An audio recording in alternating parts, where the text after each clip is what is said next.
welcome to Lammy on Facebook Live. I'm Chelsea. I'm Carolyn. And I'm Rachel, and we are all mates on Irving Johnson, Exie Johnson, and American Pride. Yeah. So today we're going to be talking about ecology, and at any point during the presentation, if you have questions, or if you have questions afterward, you can email us at asklammy@lammytopsail.org. We're monitoring that right now, and we will answer your questions. It's also a little windy outside, so we're sitting inside on Exie Johnson. Right. So, ecology. What is it? Ecology is, in general, comes from the Greek word ekos, which means home. So it's literally the study of the home. I think that is super cool. This is my favorite. So what I want to talk today is kind of like biomes in general and abiotic and biotic factors. Let's define those, shall we? Biomes are a certain type of habitat where it's all of the things together in that habitat, including biotic and abiotic factors. What's biotic? What's biotic? Biotic are living things in an ecosystem or a biome. Like a dog. Like a dog, excellent. Or like a fish, or like you. All of those things are biotic. But what about a rock? A rock, excellent. So biotic is alive, was alive, will be alive. Abiotic is things that aren't alive, won't be alive, will never be alive, like a rock. Well, yeah.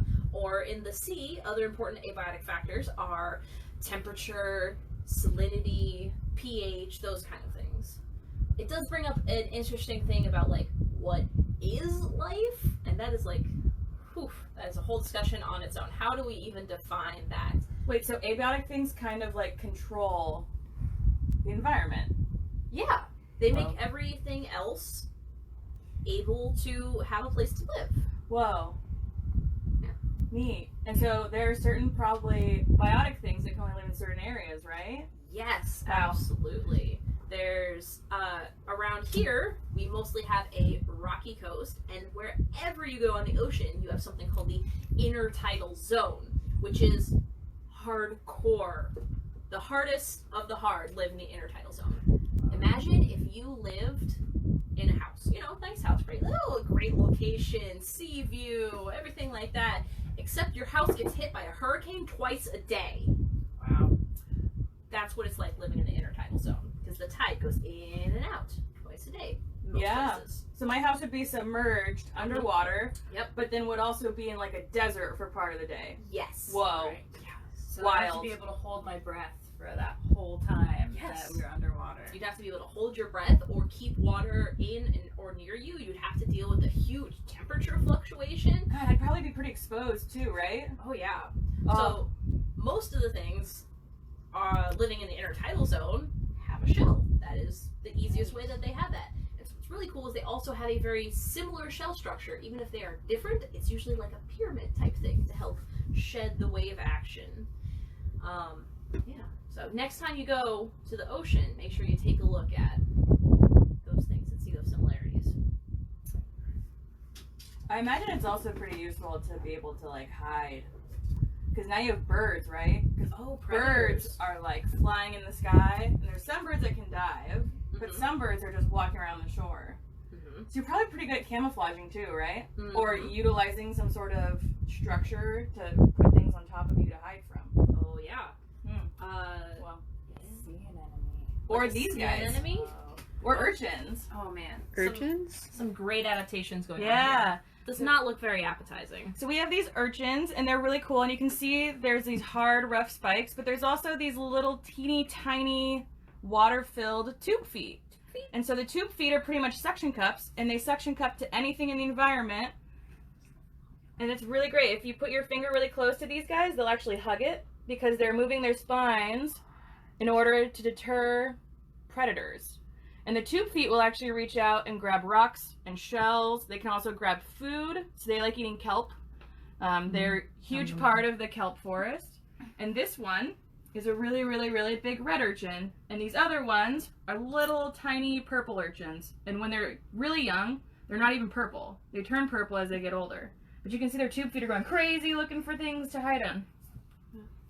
I love the crabs over here just have themselves covered in algae and things like that. We even cleaned them off mostly, but they are not having it. They're all beardy. Just look, I didn't even see them until one of them moved. You know, the other things that are pretty cool at hiding are those sea stars, the brittle sea stars that are in this bucket over here. And everything looks kind of a similar color because they hide in mussel beds. So the mussel is in there, and the mussel beds actually have byssal threads that come out that attach them onto rocks.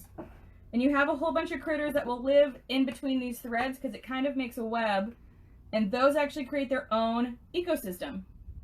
So all of these things are all kind of brown and mottled so that they can camouflage in with all the sediment that settles But what about in the mussel beds. We have some things that are bright orange though, like the scallop is bright orange, this feather duster, the worms over there. So why are they not camouflage? Why are they orange? So some things are orange in order to ward off predators. There's some things that live in areas that do really bright colors to keep things from eating them. And we also have these really cool nudibranchs in here. So those are snails that entirely lack a shell. And they have these spikes that come off of their backs, which are called serrata. And the serrata sometimes are full of stinging cells from eating sea anemones. And they're used to ward off predators. So these nudibranchs actually move around on a foot. They slide around like snails on land. And they seek out these really bright sea squirts right here that are orange. Slimy. And they really love eating those, and that's kind of where some of their color comes from. And things don't really want to eat them because they're bright orange, although they do have some predators. But Carolyn just brought us a really cool friend. All right, I just brought a bat star in. So this is a sea star. We try not to call them starfish because they're not fish; they don't have gills. But he is another. They're not very good at swimming. They're not good at swimming. They don't have fins. Yeah. But this is also a bright orange friend, trying to scare off predators. But you can also see he has some fun feet with the mouth down there. You know what's pretty cool about that guy, Carolyn? Have you ever watched SpongeBob? Yeah. So that sea star, that species, is what Patrick is designed after. Yeah. It's so cool. And sea stars do move, even though they are very slow. Mm-hmm. So when we have that tidal change, you'll actually see them going up and down the pilings with their little tubed feet in here. Yeah, they're related to the sea urchin. Oh, so they're similar tube feet. Mhm. They're also probably filled with water too. Oh yeah. We didn't say that. How they manage to keep their shape mostly is they just fill themselves with water. Sea stars, believe it or not, I know Patrick lulls us all into a false sense of security, but sea stars are usually vicious predators. They love nothing more than eating mussels and shells and things like that. The mussel, usually what they have in order to keep their shell nice and closed and keep them all safe inside, is literally a mussel holding them down. Just like if you try to hold on to something really tight, it's holding that shell together. The sea star comes along and it's just got water pumping through it. It's not going to get tired. So eventually it just wears the mussel down, opens it up, puts its whole stomach inside the shell, digesting it inside, Turning it into a soup. and then sucks its stomach and everything back inside. Yeah. Terrifying Pretty predators. cool. Yeah, and this whole stomach will just come out of the sea star as it eats. Mhm. Really crazy thing to see. You'll often see like sea stars just like in kind of like an arched position. That's them hunting. So they're considered top predators. Yes, in this community, their sea stars are right near the top, and occasionally we have large crabs that will come in and large octopus as well that will come in and be a top predator as well. But they're not quite as permanent a feature. They have to be very mindful of the tides because they do not want to get stranded in the air. I always thought that top predators were big things like sharks and sea lions. It depends very much on the scale of the community, doesn't it? Wow. We got all of these little critters from just one little basket. You'll see it a lot on boats. You'll see it on pilings, things like that. And it's specifically called a fouling community. It's a very small, niche community. But if you've got something bigger out there, like a whole coral reef or maybe some sponge flats, you can definitely have larger predators. Wow. Hey, that's probably pretty relevant for our boat in terms of fouling communities. Oh yeah, Because all these things can grow on the bottom of our boats. they will grow anywhere. How are they getting there? It's a boat. It's floating in water, right? It's not attached to anything. How are they getting to the bottom of our boat? Someone throws them and they just stick there like a giant magnet. Well, they're probably not this big their whole entire life. I hope that sounds like a really fun way to get there. So all of these animals have some sort of planktonic phase of their life where they start out super, super small, and especially the mussels and the sea squirts, they all find something that they really like and they stick to it and then they grow. So mussels, like that one, are not mobile. So they choose one spot and then they settle there and they cannot move. You can see some of the byssal threads right there that are growing out of the side. There's also friends that live in the area with them called barnacles. And so they pretty much look abiotic, but they are biotic and they're very cool. There's also other animals that will come through and they are in direct competition for space. So those communities become really, really densely populated with individuals and they compete. Yeah, that's another excellent abiotic factor: space. Mm. Wow, The final Thank- frontier. I They think have too many friends, you can't all fit. I know it's so That's hard. crazy. I love the barnacles as well. They definitely they look like some sort of mollusk, but they're actually more closely related to crabs and lobsters. They're a type of crustacean. That's pretty cool. So all of these ones here that we're seeing are definitely squishy and squirmy and all very clearly invertebrates, right? Yeah. Yeah, I don't think anyone here has a backbone. No. Well, we do. Okay, yeah, we do. I'm not that squishy. My favorite though is this little one right here. Let's see if we can. Oh, there we go. Look at that. That one right there. It's actually something. It's more closely related to you and me. It's a chordate. It doesn't have a backbone, but it did at one point have a notochord, which is kind of a precursor to a spinal column. That's called a tunicate, a solitary tunicate.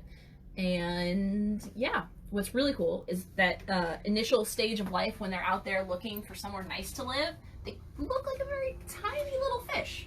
Yeah. Yeah. And then they find a nice place, they settle down, They become a couch potato. they become a couch Turn potato. into Jello.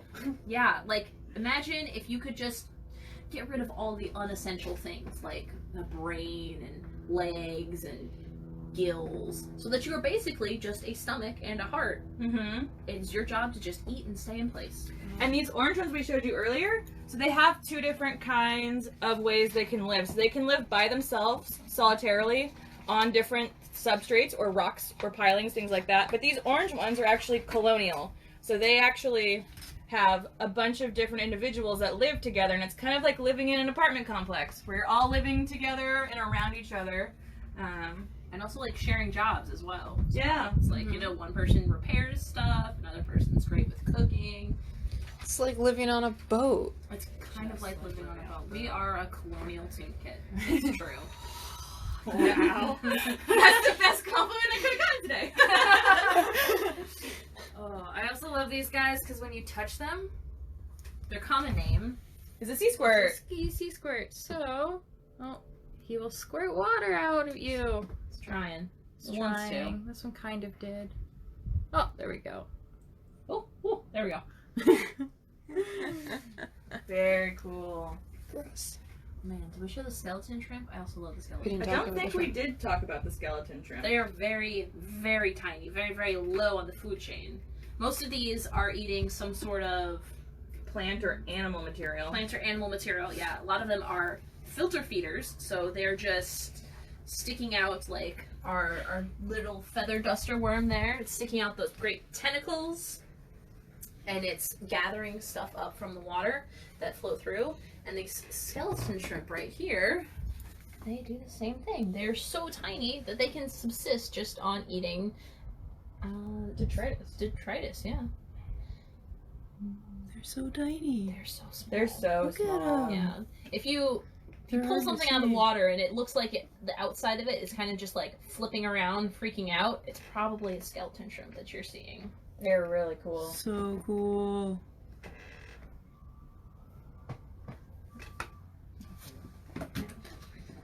Wow. You guys are doing good. So do we want to talk about kind of like food webs and apex predators a little bit more? Yeah, totally. All right, go ahead, take it away.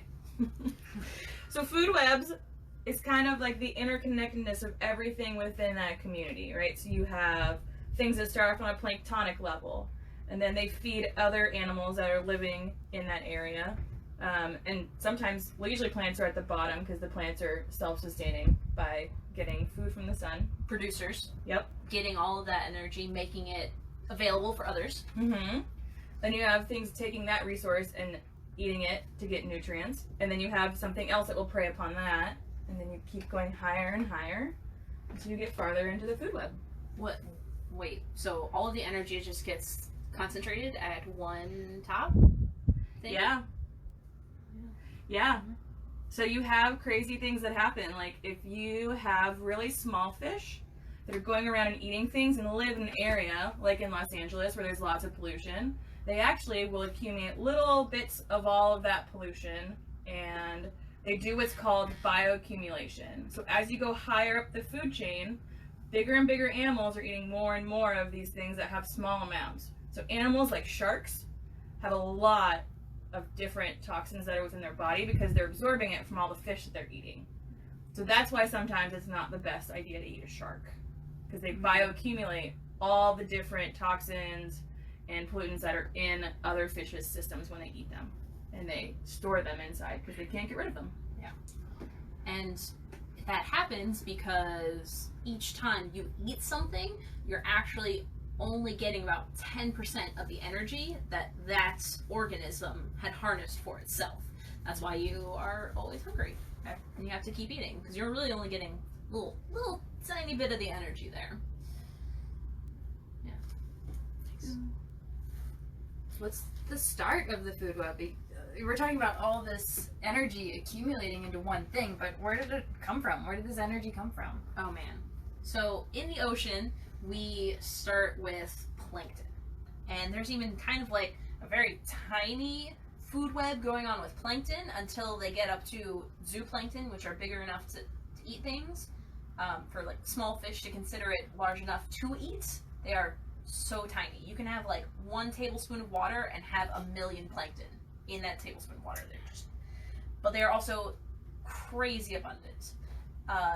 Even large organisms will eat just plankton, like whale sharks, whales, those kind of things. They just eat plankton, and they are massive. But most things wait until they're zooplankton to eat them. So plankton are just the little teeny tiny things living in the water column? Yeah, things that they are alive in the water. They're making food or eating things. They can't swim. Oh. Yeah, that's What the about- the important thing about plankton. What about Can't swim. jellyfish? Can it swim? No. No. It's definitely the little. It's not going to be any help against a current. Mm. My favorite is seahorses. Technically plankton. I mean, Wow. that tiny little back fin, if they were to lose a grip of whatever they had with their... Gone. Technically plankton. So are you saying that I'm a plankton? Because I can't swim very well? Do you live in the water, though? No. No. So, technically, no. Not Okay. plankton. What about things that can swim really well? Things that can swim really well, those are called nekton. Wow. Yeah. Oh. So Oh, so it's like whales. like whales. So you have nekton that eat and can outperform plankton. Mm-hmm. Whoa. Plankton survive sheerly by number. There's just too many of them. We could not possibly eat. If you were, in fact, most of our oxygen comes from the producers in the ocean. 70% of the world's oxygen comes from phytoplankton. That's crazy. Yeah. By biomass, if you were to take all of the plankton in just the phytoplankton, not even the zooplankton, leave those out, just the phytoplankton, put them on some sort of giant scale, take all of the land plants and put them on the other side of that giant scale, by biomass, plankton would outweigh all land plants. Well, That includes like sequoias, giant redwoods, tropical rainforests, bushes. bushes, that Elephants. giant mushroom. Elephants aren't plants. Oh, that's right. Sorry. What are all these Just cool plants. things you have here? Oh man, I mean, I know some of them. I know most of them.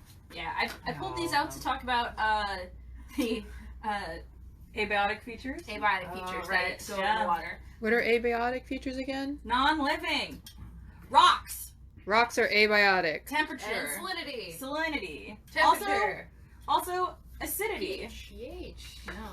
I like currents as well are an excellent thing. Tides. I cannot do. Oh, tides are my favorite. Oh, tides are so good. They're so cool.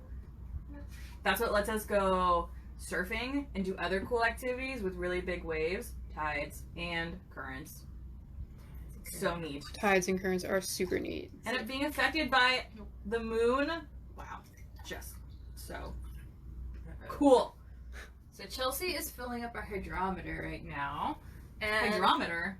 yeah, Water measurer. it's a water measure. So it is using buoyancy, which I'm sure we will talk about in a lesson probably in the next couple weeks. But it's using buoyancy to tell us how much salt is in the water. So this little lever arm is pointing to a number, and the numbers go from 0 to, what is it on this one? 40. But where the arm is pointing to is telling us how much salt is in the water, and salt is measured in parts per thousand. So right now it looks like there's about 30 parts per thousand of salt. So I'd like to think about this as kind of a container of beads. If you have 1,000 blue beads to represent the ocean, 30 of our beads in that 1,000, I guess, would be white to represent the salt. And this is really important because some animals don't like salt water. So we do have freshwater fish that prefer 0 parts per thousand, that live in lakes and rivers. But then we also have like sea stars and all these little friends that like saltier water, around 34 parts per thousand. But we're actually in the LA River. We are. Mm-hmm. Yes. So does this show it? Oh, so would our salt be less or more here? So our salt is going to be less here than Mhm. it is in the ocean.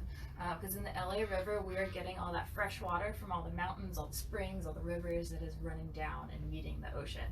And there are days, especially after it rains, that it is going to be a lot more fresh, a lot lower parts per thousand, because, you know, the ocean salt isn't mixing with it. And it's usually a little high for us right now because we took it at a high tide. So all of the ocean water is kind of coming in and pushing it. So it's a little saltier than we normally get it as well. Mhm. So that affects salinity. Mhm. You've got this whole area that is affected by the tides and also fresh water. It's a brackish. It's somewhere in the brackish range, which is a mix of fresh water and salt water. And usually that makes excellent nursing areas for fish. They're very sheltered.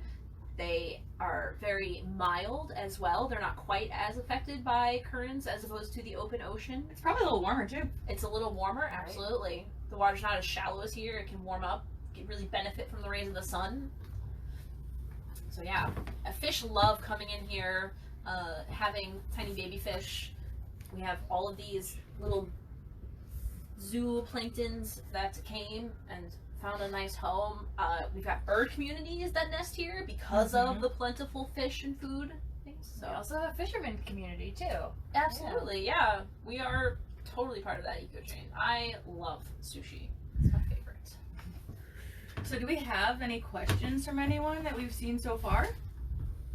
Not yet. Oh, not Okay, yet. well, just a reminder, if you have any questions about anything we said, or other questions, things we didn't cover, email us at asklammy@lammytopsail.org, and if we don't answer them today, we can answer them tomorrow or on Friday.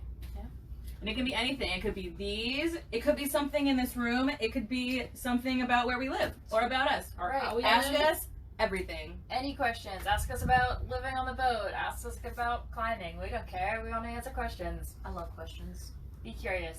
Wonderful. Should we do a little pH test too while Sure. we're at it? So we have here a strip, and it's right now this great yellow color. It's This is- treated.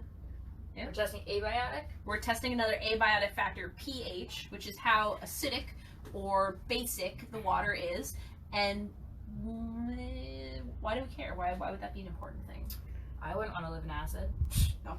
Does not sound very fun. I also wouldn't want to live in milk. Oh, Something that- super basic. Ew, really gross. No. Mm-mm. Yeah. A lot of these organisms, they also have a shell. Yeah, very important. And that shell is made out of, for the most part, calcium carbonate, which is pretty sensitive to acids. So they care quite a lot. So I'm just going to stick that in the water, swish it around a little bit, and eventually it's going to change color for me.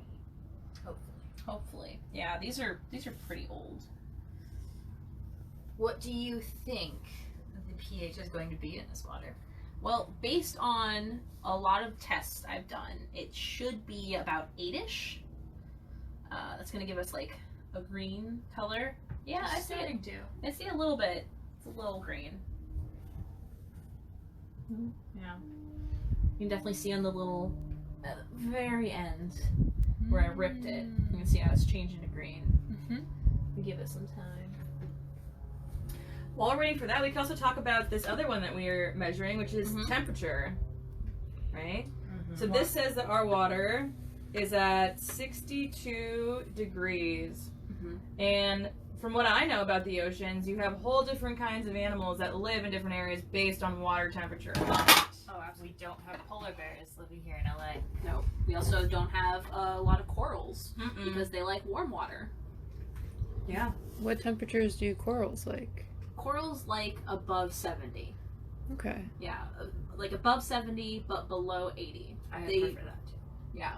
It's a very nice temperature. Oh man. Yeah. They don't like it too hot. Well, the corals are really cool because they are a type of kind of like a sea jelly. They're related. They're an idaria. But they also don't really sting things. They get their food from zooxanthellae, which are. We're running out of time. Okay. Just keep on talking and then finish up. The little algae in the corals, they don't like the hot, so they will peace out, and then the coral will eventually die because it starves. It's very sad. Is that the bleaching effect? Yes. Wow. Also the zooxanthellae give it those beautiful colors. Very cool. Yeah. Well, it looks like we're out of time for today. Thanks for joining us. We hope you guys learned something. Yep, and tomorrow, same time, same place. We may also try to set up a Zoom because that seems a little better for schools. But we will be talking about marine biology tomorrow. So we'll probably have some of these same friends out joining us. And then on Friday, it'll be pulleys and simple machines. Sounds cool. Yeah. Thanks, Okay. guys. Email us any questions you have, or if there's a lesson you want to see. If you want a lesson about, We take requests. whatever, we'll take requests. We'll do our best. Awesome. Cool. Okay. Bye, friends. Bye.